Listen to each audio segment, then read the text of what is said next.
ఈ వాక్యం వింటున్న బిడ్డలారా, సముద్ర జలాలు ఇంకిపోయేటట్లుగా చేశాడు పూర్వ దినాలలో.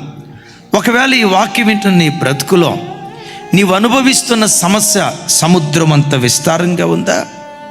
నువ్వు అనుభవిస్తున్నటువంటి దుఃఖం సముద్రంలో ఉన్న నీళ్లు కొలవలేనట్లుగా నీవు అనుభవిస్తున్న వేదన, మానసిక కృంగుదల, గుండెల్లో ఉన్న ఆవేదన ఎవరికి చెప్పుకోవాలో అర్థం కాక నీ హృదయమే ఒక దుఃఖ సముద్రంగా ఉందేమో. అయ్యా, ఒక సమస్య, రెండు సమస్యల సముద్రం ఎంత విస్తారంగా ఉంటుందో విస్తారమైన సమస్యలు నా చుట్టూత ఆవరించేయ్యా, ఇదయ్యా నా పరిస్థితి అని ఒకవేళ ఎవరైనా కృంగిని స్థితిలో ఉంటే, పురాతన కాలాలలో యెహోవా బాహువు లేచినట్లుగా నీ విషయంలో లేస్తే సముద్రం లాంటి విస్తారమైన సమస్యలు కూడా క్షణంలో ఇంకిపోయేటట్లుగా దేవుడు కార్యం చేస్తాడు.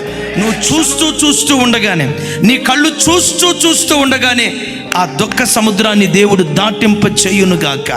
బయట సమాజం ఎదుట నవ్వుతూ కనపడుతున్నావేమో. తండ్రి, ఓ తల్లి, ఈ వాక్యం వింటున్న తమ్ముడా, చెల్లి, నీ గుండెల్లోనే దుఃఖ సముద్రం గూడు కట్టుకొని ఉందా? యేసు నామం పేరిట రాగల నెలలో దుఃఖ సముద్రాన్ని దేవుడు దాటించబోతున్నాడు. దుఃఖము, నిట్టూర్పు ఎగిరిపోయేటట్లుగా దేవుడు కార్యం చేయబోతున్నాడు.